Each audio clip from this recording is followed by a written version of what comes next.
Good afternoon. I'm Dr. Joseph Sivak, and I'm a board-certified general adult psychiatrist. And this video is a parody on the rollout of ICD-10, and in no way does it constitute medical advice. So I'm here to tell you today about a newly discovered disorder called ICD-10 Traumatic Stress Disorder, or ICD-10. TSD for short. So that's ICD-10 TSD, or ICD. ICD for short. Now, this is a disorder that has been discovered and is very prevalent in medical coding and billing personnel. And what exactly is this? Well, before I tell you about the signs and symptoms, I want to give you a little bit of perspective on this. As most of you know, most of the civilized world, and in fact most of the uncivilized world, is actually on ICD-10 right now. And in fact, my sources tell me that in Australia and New Zealand, they're hard and fast at work on ICD-27 as we speak. So as you see, in the United States, we're lagging just a little bit behind, but I'm sure most of you know that. And the rollout is in fact on October 1st, 2015. October 1st, 2015. That's the actual rollout. It's the final countdown. There's no turning back. So, what exactly is this disorder? Well, first of all, you have to have exposure to a stressor or the trauma. Obviously, in this situation, it would be the ICD-10 rollout. That would constitute the trauma. Now, there's different ways to be exposed to this. Let me give you an example of a few different forms.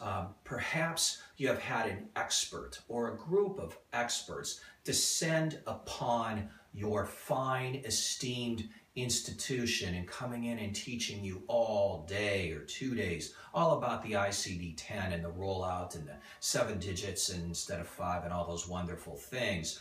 And you thought it was going to be great because you had a day or two of getting out of work, but you get there and you're trying to learn and keep up, and it just seems so senseless and ridiculous and difficult and stupid and frustrating, and it's very upsetting. So that would be an example of exposure to the trauma. Or completely different example, your IT person. Let's call them Brad or Justin or Jeremy. Jeremy's been telling you for a year and a half, no problem, we have this down, the EMR is ready, we're set, you will have no problems, we even have the SNOMED codes in there, don't worry about it.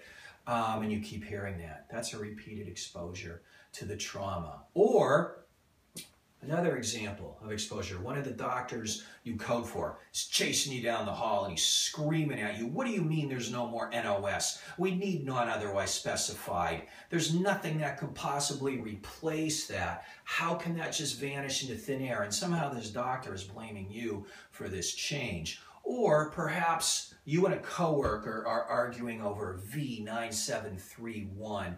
That's parts of an aircraft falling from the sky and being hit by them, and you just don't know when exactly it's appropriate to code those. Well, that would be another example of exposure to the trauma. Now, what are some of the signs and symptoms? There's 4 areas. The first area is re-experiencing of the trauma in some form or another. This may be in intrusive memories or flashbacks or nightmares. Let me give you an illustration of that. You've finally gotten to sleep because you've been having insomnia worrying about this, and you're in the middle of a deep sleep and you're dreaming and you're having a nightmare and you see this thing chasing you down a dark alley and it's coming at you and you're running away as fast as you can, and this is chasing you and it wants to get you and it wants to kill you, and you wake up and you're sweating, you're diaphoretic and tremulous and sick, and your heart is pounding and you're hyperventilating, you're too scared to go back to sleep. That would be an example of re-experiencing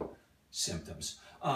Second area is avoidance of anything that resembles or is symbolic of the trauma. And classic example of that is calling in sick or wanting to call in sick every single day just so you don't have to face this ICD-10 rollout. Or if you work from home, you can't seem to drag yourself out of bed to go boot up that computer and look at those awful charts and electronic record and figure out how you're supposed to code this ICD-10 diagnosis.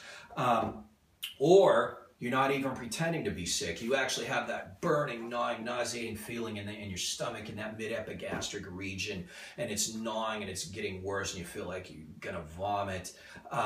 You actually are sick. So not only do you not have to fake, you're avoiding, but you actually are secondarily physically ill from this rollout. That would be an example of avoidance with a secondary pathophysiology. Third area is negative alteration in cognition and mood. For example, fear, horror, anger, guilt, or shame as some negative mood and emotions. And let me give you an example, an illustration of that. Someone hands you this thing and says, get to work, and you see it and you go, ah! That would be an example of emotions of fear and horror. Or the fourth area is alteration in arousal and reactivity, such as irritable or aggressive behavior. For example, one of your coworkers, your fellow colleagues comes up and says, you know, I need to talk to you about that V-code of pieces of aircraft falling from the sky. And you say, leave me alone! That would be an example of aggressive and irritable behavior. So if you have these symptoms and you feel like you're getting sick with this disorder, it really is best to seek out medical advice as soon as possible. See your doctor or your provider. The problem is they're not going to probably be able to see you, or they'll have very little time to spend with you because they're trying to figure out how to code all these diagnoses. So, but the good news is within a few weeks to a few months, most of these symptoms will resolve on their own, and most likely a year from now, if you work in this field, you'll be saying, why was I so stressed? This is easy, this is old hat, I know what I'm doing. So, I'm Dr. Joseph Sivak. This has been a parody on the ICD-10 rollout, and I wish you a good day and good luck.